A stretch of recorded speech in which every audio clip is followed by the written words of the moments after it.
so tired. Back here for part 2 of the title match of our Midnight Madness Overnight Marathon, coming up on 8 o'clock in the morning of Monday morning of President's Day. A lot of bowling in just this one tournament, and a epic weekend of bowling for Riley Dempsey, but Jakob Butturff looking to cancel that storybook finish with a storybook first title of his own here. He leads by 5, has to beat Riley twice in order to win the title. And there is a disaster.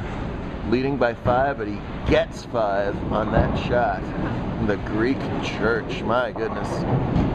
Seen some ill-timed Greek churches lately on tour. KJ Martinez left a Greek church just last week that cost him a title, which he redeemed himself for out in Albuquerque. If I were Jakob, I strongly recommend getting to 3. You're not likely to make it. Don't want to lose any count in a situation where count is obviously crucial. Good job to get the 3, but the lead changes hands with that split there. He's got 143 through 8. Riley with a spare would lead by 9 now. Any kind of mark is anything but a sure thing on this brutal and now blown out Kegel turnpike pattern. Great pattern though, great challenge for these really, really talented high-level bowlers. See him fidget with that elbow.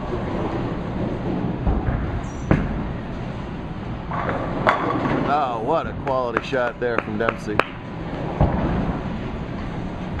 What's turned Riley from a pretty good bowler in previous seasons to a superstar this year is shots like that in clutch situations.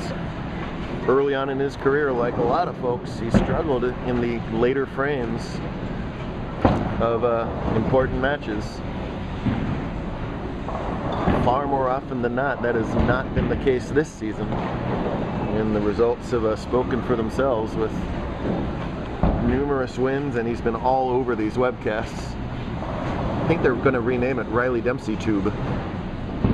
So I hear. They texted me. Did it text you? It did. It did. This one for a prohibitive lead right here. Watch him bump that arm swing out a little more than usual. That's to increase the ball speed and get it straight on line. He likes it. Wow.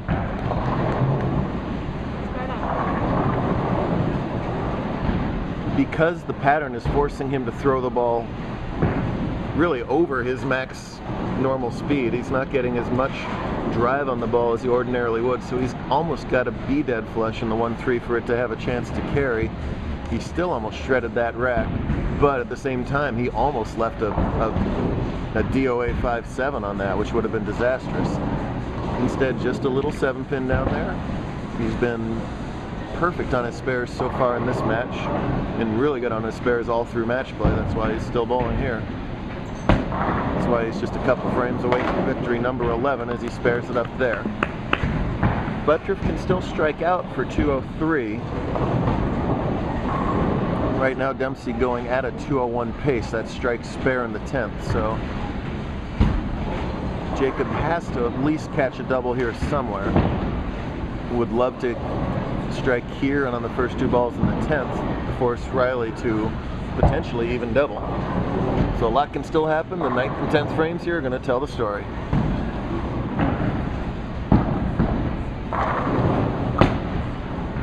Good shot. Great shot. Wow, both bowlers coming up clutchest here in the end. That was Jakob's best shot of the match right there, and he looked confident doing it too.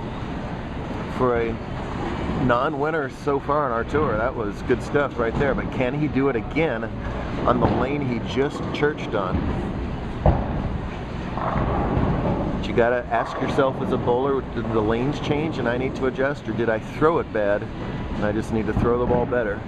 It's educated guesswork, and you got one chance to do it right here.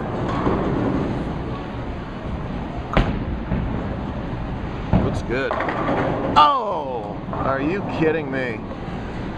Look at Jakob's reaction, completely tell the story there as he threw a great ball, but too great of a ball. The modern bowling game, these reactive bowling balls cut so hard through the pins. The near perfect shot, just a pinch high if anything, leaves a solid 8, which is likely going to cost him this tournament. How many times has that happened to Riley? Spare it up, you never know. Oh, it's happened to everybody. At Canoga, at Peoria. You bowl enough title matches and you get breaks one way or the other way. Lindsay off camera saying that that's happened, the shoe has been on the other foot for Riley, and that's certainly been the case. Then again, I know Riley's Brooklyn to win at least 2 titles. Yes, versus right. some solid 8s. Right, yeah. So it really, it's a matter of getting to these title matches more often, because just lots of weird things on either way can happen in one single game of bowling. So Jakob finishes at 182. What a fantastic performance. Just that one bad shot in the 8th frame. Boy, I know he'd kill to get that shot back, especially because it was surrounded by strikes, and then that unfortunate solid 8 there. Riley needs to essentially stay behind the line here. A line which we'll be watching very closely. Salt away 2 wins in 3 days on tour, in 2 different time zones, 2 different states.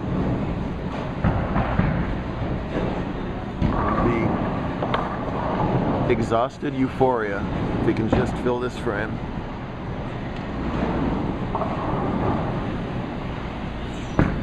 That's behind the line. He's not happy with himself, but that's a winner right there. More than enough. All he has to do now is not curse really loud and get kicked out. I think he can handle that.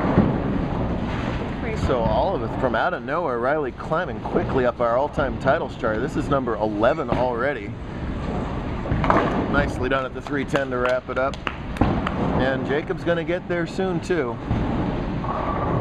Number 1 eludes him this time, but 2 second places in scratch in a rookie season is something not many bowlers accomplish. So a bitter pill for him now, but he should be proud of himself, and then the inward exultation of an exhausted, without a question, Riley Dempsey. 2 wins in 3 days in Albuquerque and Vegas. Great job out of him. We will see you again, folks. Make sure you watch the rest of our videos on YouTube, JBT Southwest, and Facebook, and of course our website, bowljbt.com.